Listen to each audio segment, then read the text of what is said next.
गया था, लेकिन उसकी मौजूदगी की वजह से मैं वो नहीं कर पा रही थी जो मैं आम तौर पर रात को अकेले में करती हूँ और जिससे मुझे बहुत आनंद मिलता है। पर मुझे क्या पता था कि आज की रात कुछ ऐसा होगा कि मैं पसीने से नहा जाऊंगी। उसने केवल 2 उंगलियों से मुझे पागल कर दिया और ये सब मैं इस कहानी में बताने वाली हूँ। अब मैं आपको अपनी पूरी कहानी बताती हूँ। मेरा नाम हसीना है। मैं 27 साल की हूँ और अभी तक कुंवारी हूँ। मैंने शादी नहीं की और सोच रही थी कि शायद शादी करूं भी नहीं। एक बार यार में धोखा खाया था और उसी दिन मैंने प्रण लिया कि अब कभी किसी मर्द के चंगुल में नहीं फंसूं। इसीलिए शादी नहीं की। मैं एक कॉलेज में प्रोफेसर हूं, लेकिन एक भारतीय लड़की भी हूं।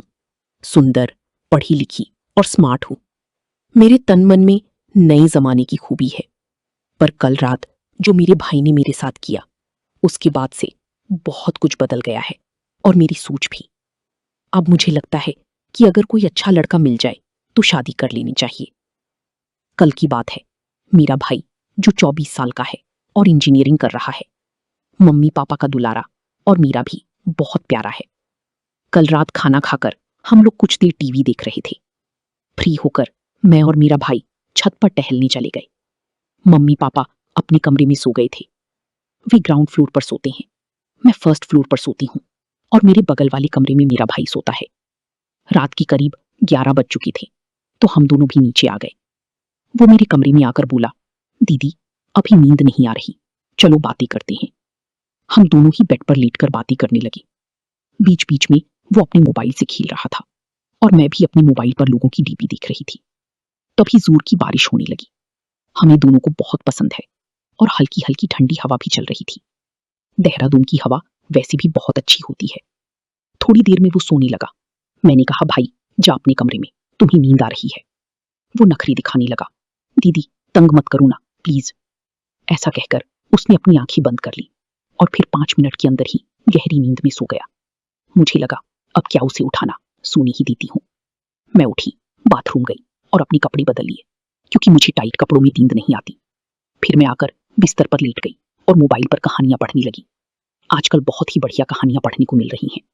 मेरा भाई तो सो गया था और मैं वो सब नहीं कर पा रही थी जो आमतौर पर अकेले में करती हूँ जब मैं अकेली सोती हूँ।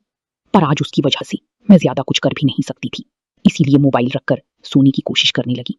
लेकिन कहानी की बातें मन में चल रही थी तो नींद भी नहीं आ रही थी। रात गहरी जा रही थी और मेरे मन में एक अजीब सी बेचैनी घर करने लगी थी। नींद जैसे मुझसे कोसों दूर थी और दिमाग में वही कहानी घूम रही थी जो मैंने सोने से पहले पढ़ी थी। उस कहानी ने मेरे अंदर एक अजीब सी हलचल मचा दी थी और मैं अपने आप को शांत नहीं कर पा रही थी। पास में ही मेरा भाई सो रहा था और उसकी मौजूदगी ने मुझे और भी उलझन में डाल दिया। अगर वो ना होता तो मैं शायद खुद को उस कहानी का हिस्सा बना लेती और वो सब करती जो मुझे रात के अंधेरे में अकेली करने में आनंद आता है। लेकिन आज की रात कुछ अलग थी। मैं अपने ही ख्यालों में खोई थी जब अचानक भाई ने करवट बदली और सीधा हो गया। मेरी नजर अनायास ही उस पर पड़ी और जो मैंने देखा उससे मेरे पैरों तले जमीन खिसक गई। भाई ने बहुत पतली पैंट पहनी हुई थी और उसकी वजह से कुछ ऐसा नजर आ रहा था जिसे देखकर किसी को भी शर्मा जाए। पर मेरी हालत तो और भी अजीब थी। शर्माना तो दूर, मैं अपनी नजरें उस पर से हटा ही नहीं पा रही थी। मन में अजीब सी कशमकश चल रही थी। एक तरफ मैं खुद को काबू में रखने की कोशिश कर रही थी और दूसरी तरफ मेरे अंदर की बेचैनी बढ़ती जा रही थी। सच कहूं तो अब मुझसे सहा नहीं जा रहा था।